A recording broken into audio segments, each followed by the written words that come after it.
Wanted to ask also about something that you said earlier in the show. You talked about how having an independent policy, a policy that's independent of certain influences on the Middle East, is a sign or requirement of strong leadership. And after you said that, I was thinking, well, I don't even know when the last time that has happened. Maybe with George Bush, Papa Bush, with James Baker in the administration. I mean, you did have Ronald Reagan calling off the bombing of Lebanon, right? He picked up the phone and called Yep. Begin, and he said it was a Holocaust, what they were doing. So does that mean that no president since then has been a strong leader? That's my assessment. Yeah, I think that's exactly right. And I'm including Barack Obama in that. He was Of really course. cool and he looked good, but I think he was very weak and just kind of went with the flow. Took the easy way out on a lot of stuff and took us down paths that I think that are going to be causing us a lot of trouble for a long time in the future, like with these kill lists and some other stuff, and how careless and casual he was with killing other people that didn't help us, and funding all these radical groups, one against the other, et cetera, many of them fighting each other. A lot of problems. So yeah, bottom line is I haven't seen any really strong American leadership, moral leadership, effective leadership in quite a long time. And what about the vilification and dehumanization of Palestinians? I mean, you said earlier that you care about the people of Israel and you care about the people of Palestine. That's not something you're allowed to say. Politicians always talk about our special relationship with Israel, never about any relationship with Palestinians. Israelis have the right to defend themselves, Palestinians don't, etc. You even have Trump using the word Palestinian as a slur, calling Chuck Schumer a Palestinian. I want to know where you think that comes from. And also, you mentioned the various lobbying forces. There's, of course, AIPAC. There's the Jewish Zionist pressure, but there's also Christian Zionist pressure. So I want to know if you could comment on those two things. Yeah, and as a follower of Jesus Christ, a born again believer, that is one of the most anguishing things to me when I hear so many Christians celebrate this, because part of the reason is that a lot of the media, it's been these groups that you mentioned, but also it's just kind of people fall in line on their own. And Palestinians are all Arabs, they're all terrorists. That's how we view them. That's why it's easy to demonize them, because they're not even a real person. They're just a category. And of course, we know what happened on 9/11, right? So they're probably the same thing. So we don't even have to think about them. And that has been so egregious to me, because there was a fairly sizable minority of Christians in the Palestinian areas, in both the Gaza and in the West Bank. And I have been from the beginning going, where is the sympathy for our co-religionists, our brothers and sisters in Christ? Why does no one care that they are being shredded just like everybody else is in these areas? Why is there no, just forget about even the religious connection? Why is there no just basic humanity, basic compassion for women, these little kids that we've seen? They don't show many of the gruesome shots on most Western media, which that's part of the problem. But if you go and look on any of them that are on some of these unfiltered places here, it's just horrific. And I just, for the life of me, cannot understand why the absence of any human compassion, even if you want to say I'm for the Israeli government. And I think that because of what happened on October the 7th, 23, that they had a right to go after the Hamas terrorists that did this kind of stuff. Okay, you can argue that. But then what about all of these tens of thousands, scores of thousands of people that have died in the process? And nobody can with a straight face say, oh, well, that's all Hamas's fault because they hid themselves where the civilians were. It is self-evident that Israel's defense forces is on a methodical attempt to eradicate the ability of anyone in that strip to have a life. I mean, they're just razing the place methodically. And anyone to say anything else just means that you choose not to see it.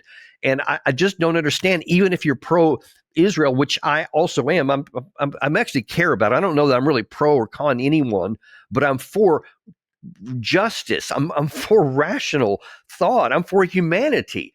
And so that means that, and I've been saying this also from the outside, if you don't have a path to where both the Palestinian people and the Israeli people have a hope and a future without war, nobody is going to have a hope or a future. It can't just be the Israeli people unless you literally kill everyone in the Palestinian areas. And that means like 5 million, I think, is the total in the West Bank and in Gaza.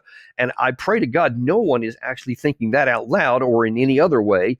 And so since that's not going to happen, You've got to do something. If you care about Israel, even if you only care about Israel, you're going to have to do something here so that both sides have a possibility of having a future without violence, so that they have reason to not use terrorist means or anything else.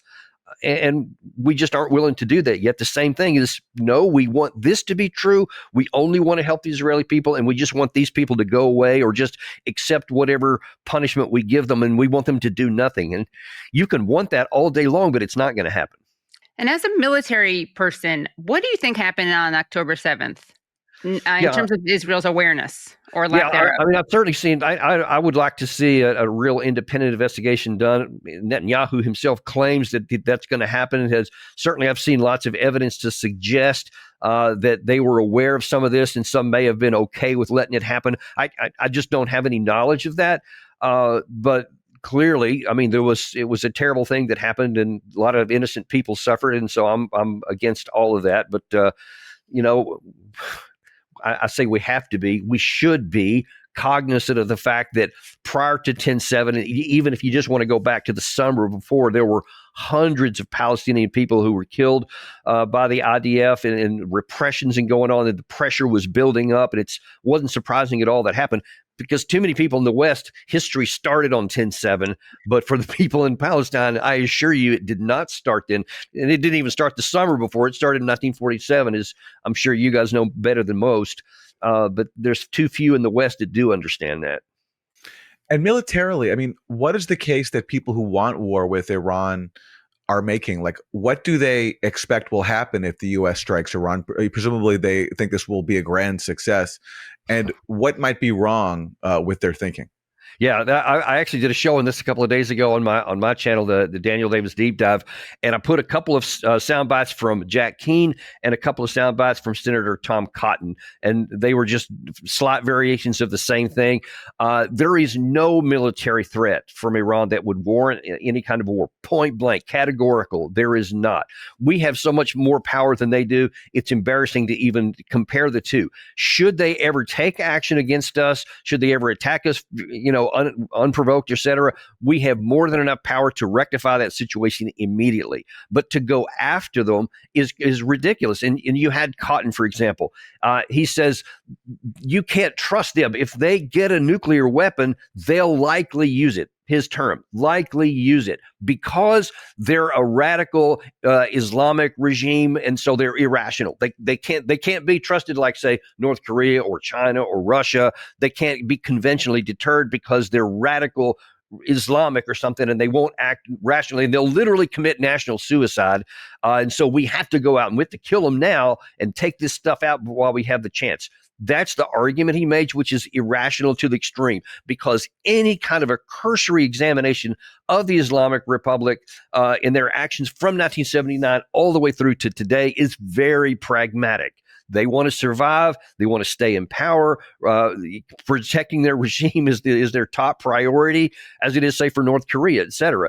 They're not going to get a bomb, use it, and know for sure that Israel itself or the United States would almost certainly vaporize the Tehran and kill all of them. So they wouldn't do that, because then that's contradictory. But these guys claim that they would, and so we can't trust them. It's all about fear. That's actually what Cotton said also. We should fear them. We should be afraid. And it's just justification. And to the answer to the second part of your question, I don't see any evidence that these guys give any thought at all to what comes next. So you take out the regime. What's going to follow in its place if you succeeded? What's going to follow in its place? What is China going to do? What is Russia going to do? Are they going to sit passively by and allow you to take out one of their economic, oil, and military allies? I mean, no one thinks this stuff through far enough. And then what if they don't? What if we don't take out the regime? What if we launch these missiles? What if we try to use bunker busters that we have from the B-2s, et cetera, and it doesn't work all the way, and they actually produce a nuclear weapon? Now what are you going to do? Or even if it did, but now then we're in a war, how long are you going to fight a war? What if they don't give up and they keep fighting and they kill a bunch of Americans at these ridiculous bases in Iraq and in Syria and elsewhere in the Middle East that serve no value to our country but are a point of strategic vulnerability, and then they die? Now then you have to escalate. No one's thinking about any of those horrible things. All of those are negative. And listen, there's not one positive that could come out of this for the United States at all above what the current status quo is.